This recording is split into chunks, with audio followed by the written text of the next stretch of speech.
So back to the Gospel of Mark. We've finished 5 weeks of the Gospel of John in chapter 6 on the Eucharist, and hopefully that's been very edifying for your Eucharistic faith. Now back to Mark, and it's chapter 7. There's a discussion here about cleansing, about ritual cleansing. Jesus takes it to another level and says, look, the real grit that you've got to clear out of life is not so much the stuff on your hands, but it's the stuff in your heart. And he's very, very graphic. Let me read it to you because my memory is not as good as yours, perhaps. It is from within, from our hearts, that evil intentions emerge. He goes through this litany now: fornication, theft, murder. He's going through the commandments and the Beatitudes: adultery, avarice, malice, deceit, indecency, envy, slander, pride, folly. All these things come from within, Jesus says, and they're the things that have got to be purged. So the question really then becomes a question about holiness. What is holiness and where is holiness found? And the answer to that, of course, very simply is, well, you find holiness where God is. And the question then becomes, well, where is God? Well, Jesus has given us the clue. It's from within. Jesus, the Father, Son, and Holy Spirit are dwelling within. Now, there's two wonderful images from the tradition.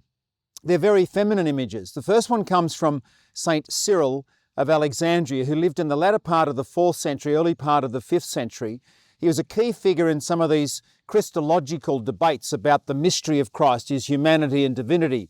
He was very prominent at the Council of Ephesus in 431. And he says magnificently, I think, that Jesus has revealed to us the Father, and the Father has revealed to us that in the consubstantial Trinity, in the womb, he uses that language, that image, in the womb of the Trinity is relation, the love of the Father, Son, and Holy Spirit. So hang on to that image for a minute. The womb, it's a very interior image, very feminine image, as I mentioned. The second comes from St. John of the Cross, who lived in the 16th century. He was thrown into a dungeon, believe it or not, by his religious brothers, because along with St. Teresa of Avila, he was trying to reform the Carmelites, and for his trouble, he ended up in a dungeon. He wasted no time whatsoever, which is a great lesson for each one of us, not to waste our sufferings and our difficulties. He wrote a poem based on the Song of Songs, and he utilises the prologue of St. John's Gospel, one where he talks about the Son is residing in the bosom of the Father, and the Son and the Father and the Holy Spirit are residing deeply within the bosom of humanity. It's marvellous language. So along with Augustine then, we have to find God within.